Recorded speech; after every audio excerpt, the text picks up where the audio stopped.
আসসালামু আলাইকুম। অনেকেই বিগ সাইজের কাঁঠাল চারা নেওয়ার জন্য আমাকে ইনবক্সে হোয়াটসঅ্যাপে নাম্বারে নক করে। আবার অনেকেই প্রশ্ন করেন, ভাই এই গাছটা এত দাম কেন আপনারা বলেন? তার কারণ হলো এই গাছের বয়স হয়েছে আমাদের নার্সারিতে 3 বছর। এই গাছের নিচে অনেক পরিচর্যা, অনেক খরচ করতে হয়েছে। এখন দেখেন আপনাদেরকে একটা পার্থক্য দেখেন। এই যে দেখেন আমার হাতে 2টা চারা আছে। এই চারাগুলো আমরা 400-500 টাকা করে বিক্রি করে থাকি। এরকম কয়টা ডাল হবে এর মধ্যে? আমার তো মনে হয় প্রায় 100-150 ডাল হবে। এখন যদি এই হিসাবে আমি এটার হিসাব করি, তাহলে অনেক টাকা হয়ে যায়। এখানে আপনার একটা বিবেচনা করতে হবে।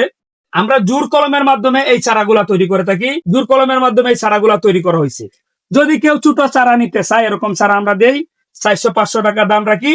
আর এই যে বিগ সাইজের কাঁঠাল গাছগুলো আছে, অনেকেই মনে করতে পারেন যে আমরা দাম বেশি বলি, আসলে বেশি না।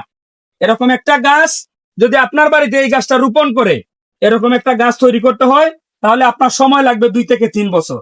এর নিচে অনেক খাবার দিতে হবে, অনেক পরিচর্যা করতে হবে। তো আজকের ভিডিও থেকে সবাই ক্লিয়ার হয়ে যাবেন ছোট গাছ এবং বড় গাছের পার্থক্যটা। সবাই ভালো থাকবেন। আল্লাহ হাফেজ।